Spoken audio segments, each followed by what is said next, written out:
Cyril Ferraud, né le 15 mars 1985 à Digne-les-Bains, est actuellement au sommet de sa carrière et l'un des animateurs de télévision les plus appréciés des Français.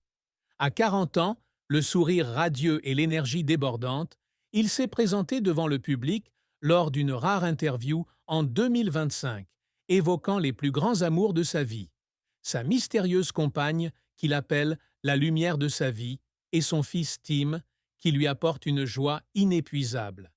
Familier de France 2 et France 3, avec des émissions comme Slam, La carte au trésor et Le grand échiquier, Cyril a conquis le cœur de millions de personnes par son charme, son intelligence et sa passion indéfectible. Pourtant, derrière les projecteurs, il porte en lui joies et peines, des débuts difficiles de sa carrière aux moments heureux en famille. Son histoire d'amour avec son fils Tim est un chapitre émouvant où il trouve le vrai sens de la vie, malgré les cicatrices silencieuses de son passé. La plus grande tristesse de Cyril Ferraud fut la perte de son père, décédé alors qu'il était jeune, laissant un vide incommensurable dans son cœur. Bien qu'aucune information ne soit disponible publiquement sur son père, on peut supposer qu'il est décédé d'une grave maladie, alors que Cyril débutait sa carrière. Issu d'une famille bourgeoise de Digne-les-Bains, Cyril a grandi entouré de l'amour de ses parents, qui l'ont toujours encouragé à poursuivre sa passion pour les médias. Son père, un homme discret mais passionné, lui racontait souvent des anecdotes sur l'histoire et la culture française, ce qui l'a inspiré à animer La carte au trésor.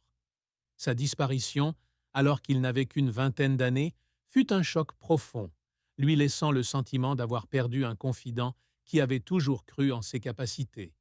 Cette douleur s'est aggravée lorsque Cyril a dû faire face à la pression de construire une carrière dans un secteur médiatique concurrentiel.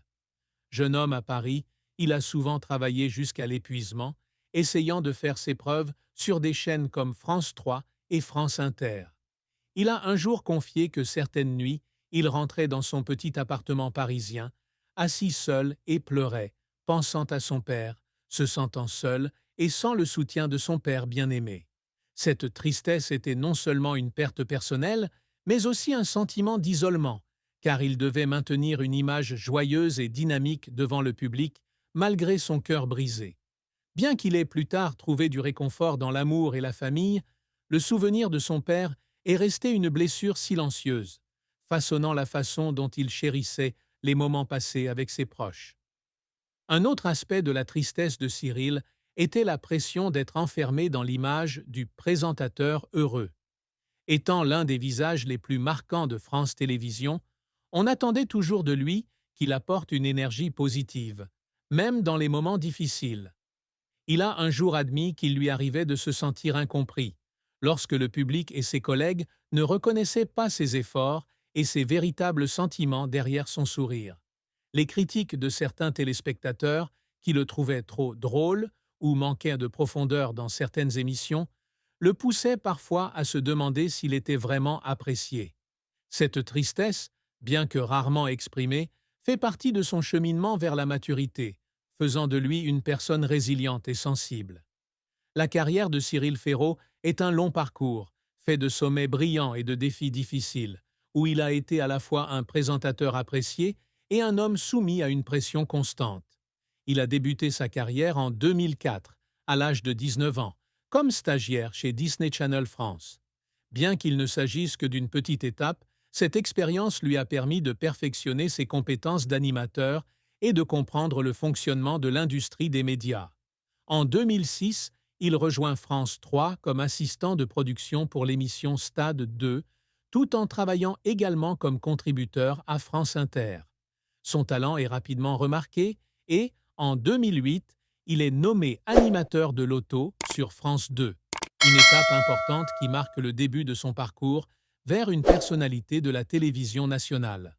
En 2009, Cyril lance Slam sur France 3, un jeu télévisé de connaissances au format unique, où les candidats doivent répondre à des mots croisés pour gagner des prix. L'émission est rapidement devenue l'une des plus populaires, avec des millions de téléspectateurs chaque semaine.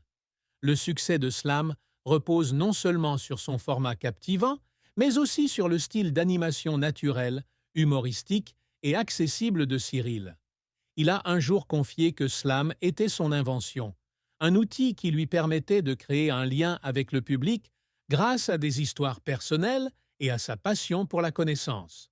En 2011, il a continué à animer le Gran.